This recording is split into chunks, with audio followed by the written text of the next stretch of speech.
زن در ناحیه باباجان غفورов به مقامات شکایت کرده است که کودک 6 سالش برای خبرکشی از شرایط بدی باغچه از جانب مربی لطوکوب شده در نتیجه صدایش را گم کرده است.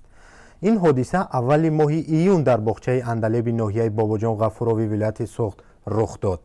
در پی این حادثه فعالیت باغچه پورا قطع شده حادثه تحقیق می شود.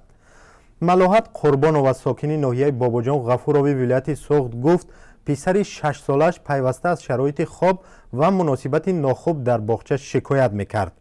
وقتی او شکایت پسرش را برای بررسی به رهبریت باغچه رساند، فردا وضع صحتی فرزندش بد شد. او میگوید وقتی پسرش را از باغچه گرفت، از لطوکوب شدنش از جانب یک مربی شکایت کرد. این زن میگوید پسرش تا زمان این حادثه کاملا صحت بود و سند صحت بودنش نیز محفوظ است. بعد این همه حادثه ها به قول مادر رفتار پسرش تغییر یافته، صحبتش بی ربط شد و حالا تحت نظارت پیوسته پزشکان است.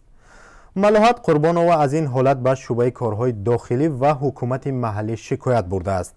بعد شکایت این زن فعالیت باغچه تفتیش شده است.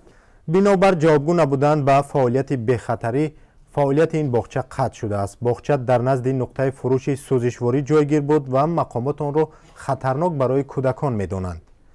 ولی مسئولین باغچه اندلیب هرچند لطوکوب شدن طفل را رد نمی کنند، ولی میگویند این کاری دست مربی نیو و همسالان بود.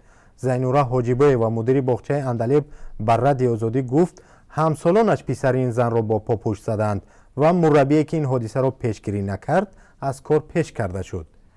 دلبر بابای و مدیر معارف ناحیه باباجان غفورov نیز گفت با سپارش رئیس ناحیه شخصا با دو جانب صحبت کرده است. او گفت هدف داشت هر دو جانب را به سازش بیارد، ولی با آن دست نیافت.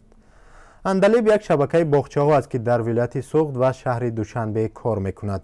در باغچه اندلیب در ناحیه باباجان غفورov تا زمان قطع فعالیت حدود 200 کودک خردسال تربیت میگرفت.